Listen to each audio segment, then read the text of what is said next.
Hey up! Right, the final part of this little series on the Royal Enfield Interceptor BEAR 650. Now, I know this is a subject that a lot of people are not interested. That is the subject of what the bike is like with a pillion rider. I know that some people quite simply don't ever carry a pillion. That's fine, but a lot of us do. And not all bikes are actually good at carrying a pillion. I mean, you know, some are rubbish, some are good, but then the pillion doesn't feel very comfortable or secure. And some fit into the Goldilocks zone. Now, I know a lot of people think of these big sort of tourers like the Honda Goldwing, that kind of thing with the big armchair on the back. Most of us can't afford bikes like that. Most of us have quite limited budgets. You know, a motorcycle is a big investment for us, and I personally, and I think it's down to the way I was originally sort of introduced to motorcycles, or you know, the way that I started riding them initially. We like to get the most out of our bikes, and I would go so far as to say if you don't carry a pillion on a bike, you're only getting half the use out of it. For a start, if you're in a relationship with someone, you have to share your time out fairly with that person. You know, if you're only sort of going out and riding it on your own, or I've certainly found over the years that it does limit the amount of time that you can spend on your bike, because, you know, you're always conscious of, you know, those other commitments that you have. And I think that's probably the reason that there are a lot of low mileage garage queens on the second hand market, because, you know, guys or girls that own motorcycles, the time on the bikes is very limited because of those other commitments they have. Now, I've found over the years, especially the last couple of years, that encouraging Paul and my partner to ride with me so that we can actually go out and do those day-to-day tasks and errands together means that I get to spend much more time out riding my bikes. And it's not only that, it means that the bikes get to work for the living. You know, they have something to contribute to the relationship and the household. I mean, at the end of the day, I'm a Yorkshireman, and Yorkshiremen like to get value for money out of everything that they buy, and for me, motorcycles are no exception. So for me personally, any motorcycle purchase has to be a bit of a balance. It has to be a bike that I like, obviously, but it also has to be a decent pillion carrier. It doesn't have to be perfect. Sometimes there are compromises, but I always work on the notion that those compromises can be addressed with aftermarket accessories or accessories from the bike manufacturer themselves. Now, to this end, I noticed a few years ago that most motorcycle reviewers never take pillion carrying into consideration with the reviews, so I started doing them, and it seems that it's quite popular because a lot of those reviewers have now started including that in the reviews, which I think is a good thing, because most motorcycles are designed to carry two people. So if you don't include pillion work in your review strategy, you're only providing half a review. So, back to today's subject. What is the Royal Enfield BEAR 650 like with a pillion? And can you tour on it over long distances? With a pillion, obviously. So, let's start off with the rider's perspective.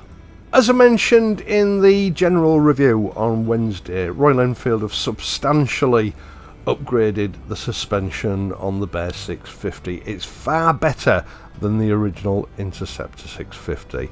Now, I did get one or two comments on that video from people that had test rode the BEAR 650, and they found the suspension, in their words, to be a bit harsh. I would advise you to try it again, because my first impressions of this bike on my first ride were very similar. And the reason for that is that a lot of the sort of mileage that I covered on the initial ride was in built-up areas where I was rarely able to get much more than 30 miles an hour out of the bike because of the traffic conditions. Royal Enfield have beefed the damping up a little bit on this model compared to some other models, and at low speeds it does feel quite harsh. But if Royal Enfield had tuned the suspension to be plush at those speeds, the bike wouldn't handle very well at sort of above 35 miles an hour. You know, there's always a compromise with suspension setup. And what I soon discovered is that this suspension on this particular bike is tuned to sort of be at its best above 35 miles an hour. At 40 miles an hour plus, the suspension rewards you with superb handling, but enhanced comfort as well. It's all to do with the spring rate and the damping rate reacting to the roads at certain speeds. So if you took one of these bikes for a quick test run around the block in built up traffic areas, you know, urban areas, and you found it a bit harsh, I would urge you to try it again, but get out on the open road. Now, the upside down shower forks on this bike are non-adjustable, but as with most motorcycles, the rear shocks are adjustable for spring preload. You have 5 adjustment points. Riding solo, I had the bike set up obviously at minimum preload, but I adjusted it to the midway position 3 for carrying a pillion. This provides you with 2 further adjustment points for a heavier rider pillion combination, or for the addition of luggage if you want to travel longer distances. And I have to say, both with and without pillion, the suspension itself is exemplary for stock suspension on a bike. I dare say if you were willing to spend some money on suspension upgrades, you could probably improve it, but in my personal opinion, there's no need to. The stock suspension on this bike, you know, straight out of the box, I found personally to be pretty much perfect for solo and pillion riding. That additional damping that, as I say, to some people might seem a little bit harsh, it really does pay dividends when you're carrying a pillion. It maintains excellent road holding and handling without compromising comfort. The MRF dual purpose tyres on this bike also were quite impressive. I found that they behaved just the same with a pillion as they do riding solo. I didn't feel that they were compromised or overwhelmed in any way with the additional weight on the bike. Right, let's talk about the bike's frame. As you know, I own an Interceptor 650 and I've not ridden it much over the last 2 years. The reason being that, for a start, Paula doesn't like it, she's not comfortable on it, and the main reason for me is that it did exhibit some frame flex. No hint of it when you're riding solo, but when you're carrying a pillion it does become quite obtrusive. I know I'm not the only one that's found this. I've had comments from other viewers as well on this subject. Now, I'm also presuming that Royal Enfield have been aware of this and they've decided to tackle it with the BEAR 650, because they have substantially beefed up the rigidity of the frame on this bike. It's subtle, I didn't notice it at first, but they've increased the diameter of some of the tubing, especially on the seat rail. I have also learned that they've increased the strength of the frame in other places. And, you know, my personal experience is they've completely dialed out that frame flex, which at times, to be honest, was very noticeable on the original Interceptor when you were carrying a pillion. Now, seating. One thing that did strike me about the BEAR when I first saw it is the seat looks quite short, and I thought, you know, we might struggle a bit for room on this one. Now, I can only put this down to some sort of optical illusion, because we both found that we actually had plenty of room on this seat. I fully expected that I was going to have to shuffle right up so that I was almost sitting on the tank in order to make room for Paula on the seat, but I didn't at all. There was plenty of room for both of us, and I was able to sort of maintain my normal riding stance and seating position on the bike that I do when I'm riding solo. We both found that there was plenty of room for us to be able to shuffle about and change position when we needed to, but to be honest, you don't need to very often on this seat. For a stock seat, I've got no idea what the construction of this seat is, but for a stock seat, it's one of the most comfortable stock seats I've ever used. Initially, it feels quite firm, but in the long run, over long distances, what it means is that that firmness is actually giving your backside plenty of support. You don't get any pressure points. No problems with it cutting off circulation anywhere. The seat was brilliant. The pillion area is nice and wide. It gives the pillion plenty of space.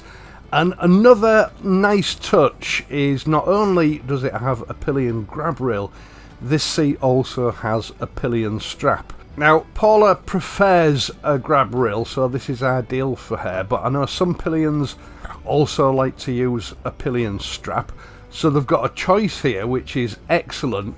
Some pillions like to use both. It's not very often you see both of these accessories together for pillion use. Royal Enfield have obviously gone above and beyond with this bike to ensure that the pillion is both safe and comfortable. I just can't fault it in that respect. Now, we've covered everything except the engine so far in this pillion report, because obviously carrying that extra weight does put some further demands, shall we say, on the engine. We've got the Royal Enfield 649cc air oil cooled twin cylinder engine, and obviously twins are not known for their low down torque, and it does show up a little bit. Now, I think it would be unfair of me to say that the engine struggled during certain manoeuvres at low speed. What it does mean is that you have to work the gearbox a little bit harder than some people might want to. I mean, I know a lot of riders are quite lazy and they want to change gear as infrequently as possible. There were some hazards that I had to negotiate that I know normally I can enter them in second gear, but I found on the BEAR I had to change down to first. Likewise, there were some where normally I'll enter the hazard in third gear on a bike, and I had to change down to second. It's just something that I did become aware of, a matter of me adapting to the characteristics of the engine. But once you get further up the rev range, you know, once you've passed 3,500 revs, this bike is a delight. It doesn't really notice the additional weight. It gets up to 70 miles an hour in no time at all, and in my personal view, it could just sit there at that speed all day. Braking front and rear is more than acceptable. It handled the additional weight with no problem at all. Personally, I feel that very harsh brakes can be an issue when you're carrying a pillion, because it can catch them by surprise, and obviously that can alter the weight distribution on the bike. I think it's sufficient to say that, you know, I was very happy with the brakes on this bike carrying a pillion. So my personal view of the BEAR 650 is that Royal Enfield has very much taken pillion work into consideration during its redesign, shall we say. On the move, it's a light, agile bike with a pillion. The pillion doesn't compromise the handling of the bike in any way that I was able to discern, and it's very well balanced at low speeds or at a standstill, so it's not fatiguing keeping the bike upright with a pillion on board. Now, for the pillion's perspective, like a lot of lady pillions, Paula is quite particular about the Pillion's situation on the back of the bike, and she soon lets me know when things are not right. One of the things that she mentioned that she really liked was the fact that she was sitting a little bit higher than me, so she could see over my shoulder. She could see the road ahead, which gives a pre-warning of any hazards, etc. Nothing could catch her by surprise. She did comment, however, that she likes to be able to keep an eye on the speedometer to see whether I'm behaving or not. On the BEAR, she couldn't see it, so she downmarked it slightly on that point. I told you she was particular. Now, I remember her commenting when we first set off the first time she was on the back that she felt that the seat was a bit hard and that the suspension was a bit harsh. But in the fullness of time over the days that we were doing the pillion tests, she changed her mind on that completely. Her specific words were that this is one of the most comfortable bikes she's ever ridden on the back of. She found the seat very comfortable, she found the foot positioning very comfortable and intuitive, and she also found that the suspension was great. She also liked the position of the pillion grab rail. She didn't use the strap, but she found that comfortable. She didn't feel that she was having to grip it too tightly, and you know, it was in the right place for her anatomically, for her to be able to hold onto it in a relaxed manner. So a big thumbs up from Paula. She said it was one of the most comfortable long distance pillion tourers she's ever been on. So to that end, although a lot of people see this bike as you know, a scrambler type bike, what I think Royal Enfield have done here is built a very long-legged, comfortable, leisurely, long-distance, modern classic adventure tourer. It's got more than enough power for motorway use. You could go round the world with this bike 2 up with the right luggage. So that's a 10 out of 10 from both myself and my Pillion for use as a pillion bike. The BEAR 650 is a versatile, true all-rounder. Right, once again, thank you so much for taking the time to watch this and my other videos, and in doing so helping to support this channel. I really do appreciate it. I'd also appreciate it if you would leave a like and consider subscribing to the channel if you're not already a subscriber. I really would appreciate it. You can help me out in other ways via my Patreon page or via PayPal donations, details of which you will find in the video description down below, or you could use the super thanks button just below the video that you're watching now. I will of course be back next week with some special news, so until then please ride safely and I'll see you soon.